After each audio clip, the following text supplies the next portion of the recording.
For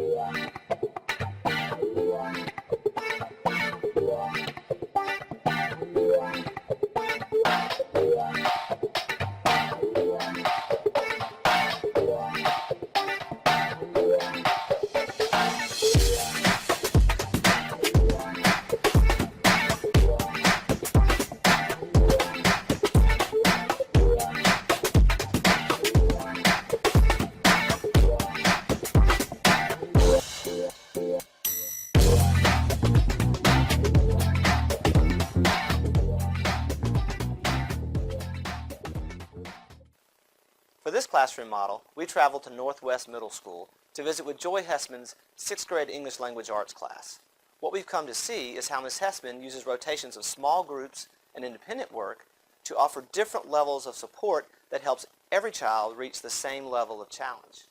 Before we do that, however, let's explore how Ms. Hessman's approach aligns with Guilford County's Personalized Learning Triangle. You may recall that the Personalized Learning Triangle has 3 primary elements: know the learner, guide with standards, and flex the environment. Ms. Hessman's approach demonstrates 2 of these: know the learner and flex the environment.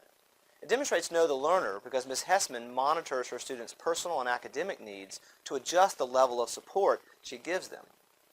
It also demonstrates flex the environment because Ms. Hessman offers small group instruction using flexible groups and modifies her physical space to allow for that small group instruction and the independent work to happen simultaneously. So let's have Joy show us how she does it. So I teach 3 classes, and the one you're seeing is an inclusion class, and that inclusion class is divided into 3 separate groups based on their need for support. So for example, the students in group 1 need a lot of support, so they receive more. Group 2, they need a little less support, and then group 3 these students are able to do a lot more independently and on their own. They do get support, but it's more just to get them started. So what we're looking at is the same bar, the same challenges, it's just that the level of support is varied.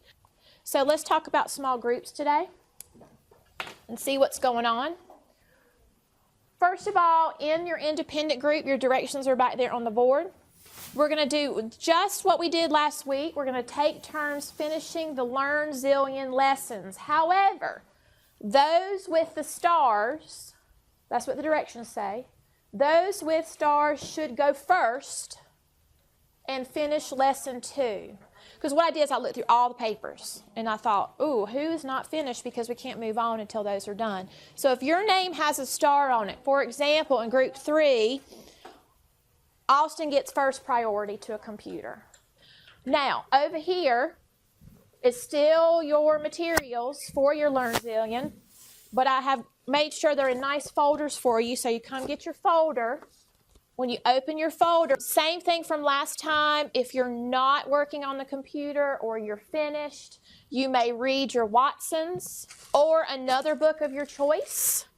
And log your minutes on your home reading log. If you have time, you can record a summary in your journal back here. In it, group 1, you may head out. Group 2, we'll form our circle back here. Group 3, you know what to do. The way I organize a week is on Monday, we usually do some whole group instruction. This also might include kids working in partners or in small groups. I have them up, moving around, very active kind of class, but I'm introducing some of the content for the week. On Monday, if we're reading something nonfiction, I might also front load information on that day. And then typically Tuesday, Wednesday, and Thursday, we break into small group rotations, what I like to call stations. And usually before the stations, I'll do some kind of activator to get them thinking about what we're doing that day, and get them up and get them moving. And then within the stations, my 3 stations, there's 3 purposes. One is for my instructional support. The other is they get the intentional vocabulary support from our vocabulary list for the week. And then there's an independent workstation, which depending on what we're working on at the time, depends on what is in that station. On Friday, we typically have a vocabulary test, and then we get back together as a whole group. And a lot of times on Fridays, I'll let them get in partners or cooperative groups and just work towards what we've done that week. And that way they can talk to people that are not in necessarily their support group, in their station group. So the way I group my students is I look at a number of factors. I look at data, EOG data, Ames Web data. I definitely look at what is laid out by their IEP and the requirements in there. We look at interim data. We're constantly looking at the different aspects and trying to piece where exactly they should be. I look at my student needs, academic needs, social needs, as well as their levels of motivation, and helps me determine what level of support they might need in getting them into the right group. Students will move groups if they're showing that they need a little less support academically. I can move them to a more independent group. That does happen. But again, that's based on teacher observation and the different skills that you're working through and the different data you collect throughout the year.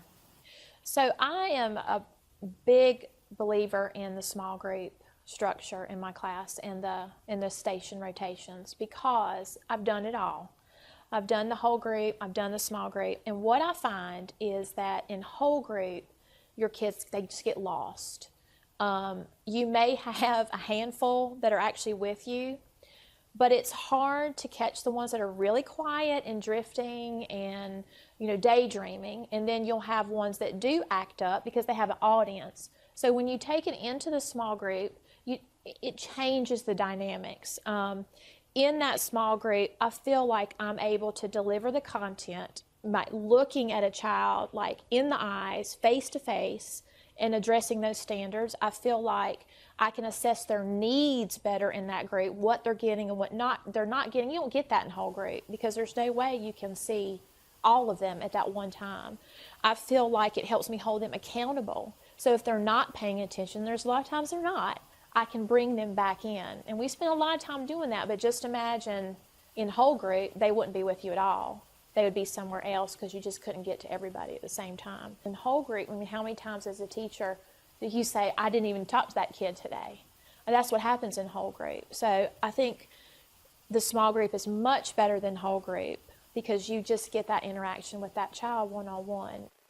That concludes this classroom model. I hope you found something helpful, and I encourage you to use small, flexible group instruction to help every child you teach achieve his or her potential.